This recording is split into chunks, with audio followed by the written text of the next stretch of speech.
Last weekend, Austin Dillon completely surprised the NASCAR community with a shock win for RCR in Richmond. However, there is a lot of controversy surrounding this, as a radio message was heard where one of Dillon's crew members told him to wreck another driver's race to steal the win. However, the team's owner has denied the existence of this radio message. Throughout the season, Childress Racing has been suffering performance during the races. But Dillon's win has brought some hope to the team. Now, Childress can finally see a light at the end of the tunnel and get some fans to start supporting them. Speaking of which, we need die-hard NASCAR fans such as yourselves to be a part of the NASCAR off-track community. So hit that subscribe button and we'll keep you updated on the latest news surrounding the sport. The team's owner, Childress, is completely joyous with the win they achieved in Richmond. However, a lot of fans, drivers, and even some experts feel that Dillon drove dirty to get that win. After the race, there was a lot of controversy as a radio message was heard on Dillon's line. "I don't care how you do it," the crew said before he hit Lano, and then, wreck him, before he hit Hamlin. After investigating it, NASCAR reporter Bob Pockris concluded that the message came from Dillon's spotter. When Pockris confronted RCR's team owner, Childress, about this, he said, "I don't think anyone said that," Childress said. "Everybody was quiet. We left it up to him to do his job. And hell no, nobody said go out and wreck him or do what you gotta do. Nobody. I was on the radio the whole time." But after pushing Childress some more, he said, "Well, if he did a good job because it won him the race," Childress said. It's clear here that Childress approves the actions that were taken by Dillon and the crew to win that race. Let's analyze this from Dillon and RCR's point of view. At the same time, he completely denies the existence of that radio message between the crew and Austin Dillon. Childress has always been one of those people who wants to see the team succeed. In the past, RCR has found a lot of success with the legendary Dale Earnhardt Sr. behind the wheel of the number 3 car. He won 6 championships with RCR. While the team wanted to continue their streak after Dale's death, the other drivers were not able to do the same. This season, the team has been running with just 2 charters, and it has been one of the worst seasons in the team's history. Their top driver throughout the year was Kyle Busch, and he's been struggling with the car's specs under the new regulations. Austin Dillon has been even worse off as he was sitting 30th in the points table and had almost no chance of making it to the playoffs through just points. Hence, a win was necessary for Dillon. With him racing only for wins, Dillon had nothing to lose. Hence, he drove recklessly and took Logano and Hamlin out of the way to get that win that he and his team desperately wanted. We know that the team did give orders to Dillon asking him to wreck him. But did Dillon actually follow those orders, or were the incidents purely accidental? Let's first hear what Dillon himself had to say.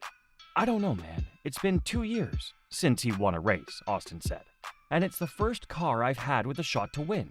I feel like with 2 laps to go, we were the fastest car obviously at the straightaway and wrecked the guy. I hate to do that, but sometimes you just gotta have it." There we go. That's as close to a confession as we're ever going to get. Dillon knew exactly what he was doing. So this begs the question, why is NASCAR not punishing him? Ever since the race was over, there have been a lot of conversations as to why NASCAR has not yet given Dillon a penalty. In the past, NASCAR has always been a lot lenient when enforcing penalties. This has allowed the drivers to do whatever they want during races. One of the main reasons for NASCAR not enforcing penalties is that they don't want to set a precedent. If they give a penalty now, they'll have to do the same every time a driver hooks another car, which is a lot in NASCAR. Here's what the VP of competition for NASCAR had to say about this. "Our sport has been a contact sport for a long time," Sawyer told reporters. "We always hear, 'Where's the line?' and 'Did someone cross the line?' I would say that the last lap was awful close to the line. We'll take a look at all the available resources from audio to video. The spotters we'll listen to, crew chiefs and drivers, and if anything rises to a level that we feel like we need to penalize, then we'll do that. From what we have seen in the past, NASCAR won't do anything due to their fear of setting a precedent. For this reason, we can expect Dillon to get away with this. But where is the line that decides what to allow and what not to allow? Denny Hamlin thinks that Dillon has already crossed that line. Absolutely, a line was crossed, Hamlin said on the post-race broadcast. But it's an invisible line and it's not defined. I mean, they have rules and provisions for stuff like this, but they never take action for it. Hamlin was asked if Austin Dillon's move to wreck both drivers was fair or foul. "It's obviously foul, but it's fair in NASCAR," he said. "We're just a different league, right, where there's no penalties for rough driving or anything like that. So it opens up the opportunity for Austin to be able to just do whatever he wants." As Elton Sawyer said, NASCAR is a contact sport. But is it fair to allow drivers to do whatever they want? That's a question that will not be answered unless NASCAR loses that fear of setting a precedent and decides to value good quality racing. While Denny Hamlin may not have fully expressed himself, Joey Logano didn't hold back. "Apparently it's okay. What do you want me to say?" Logano told reporters. "Apparently you can come from 5 car lengths back and completely wreck someone and then wreck another one to the line, and we're going to call that racing." In fact, Joey Logano wants NASCAR to take the win away from Dillon, but he knows that they won't. Yeah, they should take it away. They won't. When you are leading by a few car lengths into the final turn, you don't expect someone to give you the bumper.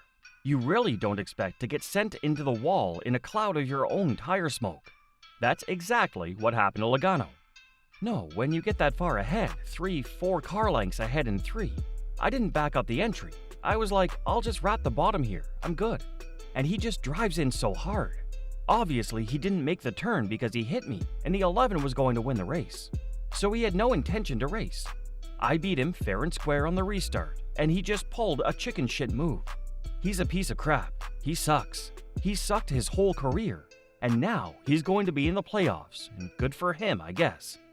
He's 4 car lengths back, Logano told NBC Sports' Dillon Welch after being credited with a 19th place finish. Then he wrecks Hamlin to go along with it. He's going to go up there and thank God and praise everything with his baby. It's a bunch of BS, not even freaking close. I get it, bump and run, I get it. I didn't back up the corner at all. He just drove through me. It's ridiculous that that's the way we race. Unbelievable. Logano is absolutely furious with Dillon and his team for that last lap incident.